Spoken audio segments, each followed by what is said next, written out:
Well, here in the United States, winter is fully upon us now. Lots of places across the United States are getting lots of snow, and with that snow, we've got tons of photographers that are interested in capturing the winter snow wherever you live. Maybe it's the mountains, the beach, wherever it is.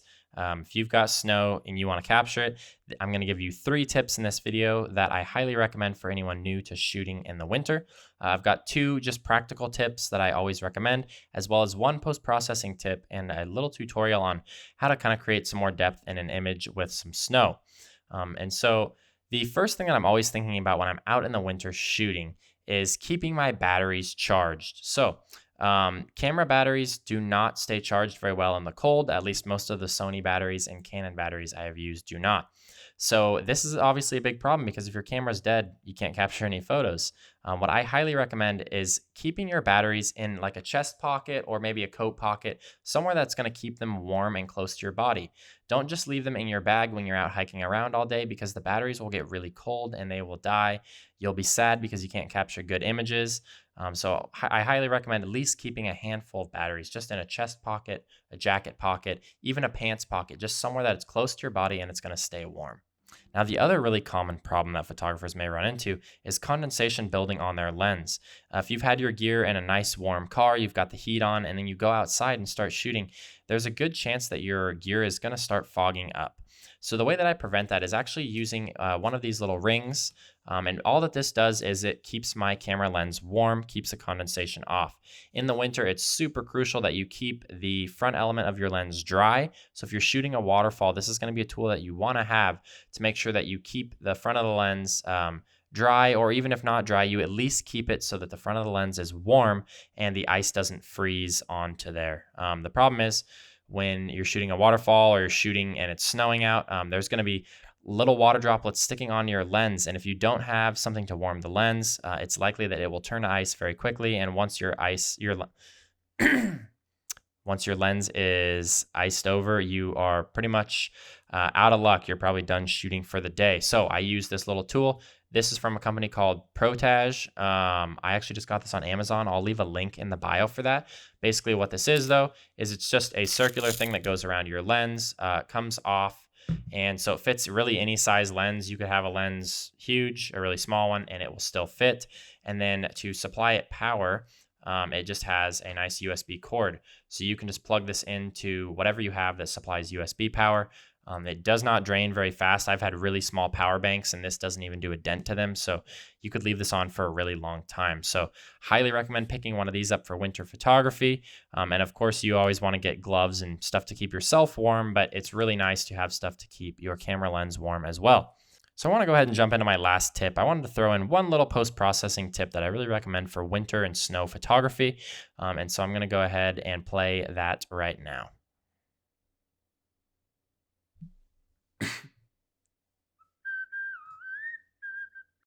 So of course, with any kind of landscape photography, lighting is the key, but especially during the winter, you need to have some good light to capture great winter scenes. In this scene, you can see I've got a little bit of sunlight hitting the back rim here of Crater Lake, as well as Wizard Island. And I've got a little bit of difference in my foreground here. You can see it's a little bit darker up here, a little bit lighter down here, maybe a little bit lighter over here. So there definitely is a little bit of ambient light in the sky that's hitting the scene, which is a very good thing.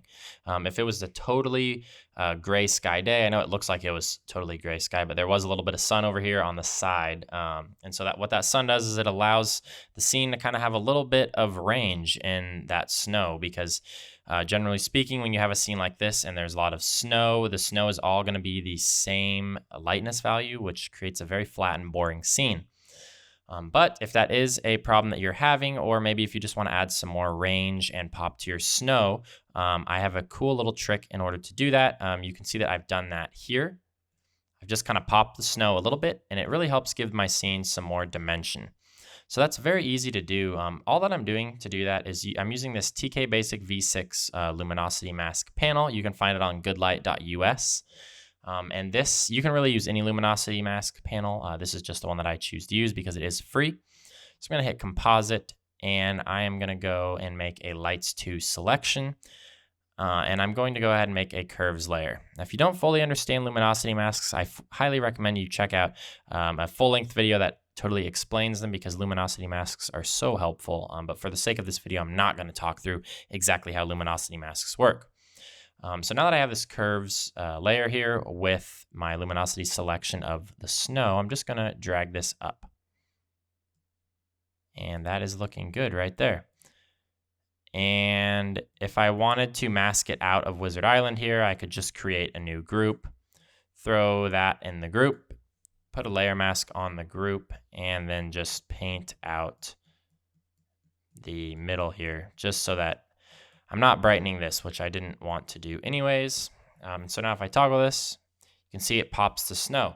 And the reason why I really like using this luminosity mask is because it's going to give me a selection of the snow, a lighter selection where the snow is already a little bit brighter, and it won't select the darker spots in the snow. So you're just increasing the contrast of the snow rather than just bringing up the snow as a whole and making it brighter, because I do want to increase the contrast in my snow in the scene in order to add depth.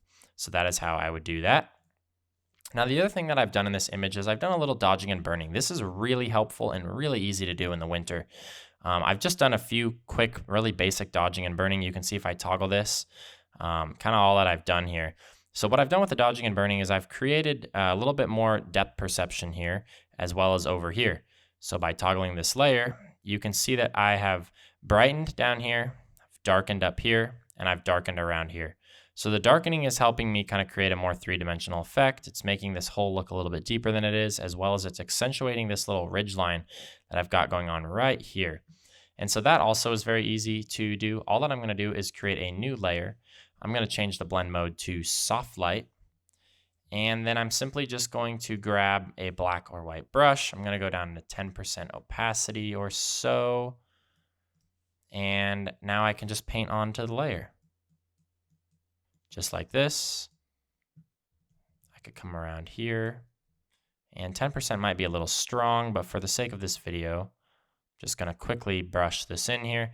And of course, if I was doing this for real here and I was actually editing this photo, I would probably use some selections to kind of further prevent me from painting over the edge, just because you can see that this is not a super, super accurate method here.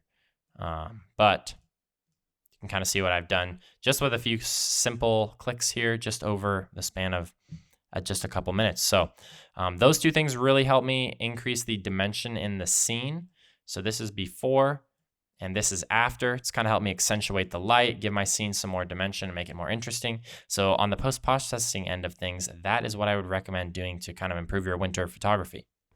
Thank you guys so much for checking out this week's video. I love shooting in the winter, and I really hope that these 3 tips are kind of outside of the box tips that people normally overlook, things that'll be helpful for you in order to help you capture great images in the winter. It's always challenging to capture that great light, but when you catch it in the winter, it is just so fulfilling, and I absolutely love winter photography. So thank you guys so much for checking this out. Please make sure to like and subscribe, and we will see you all next week. Thank you so much.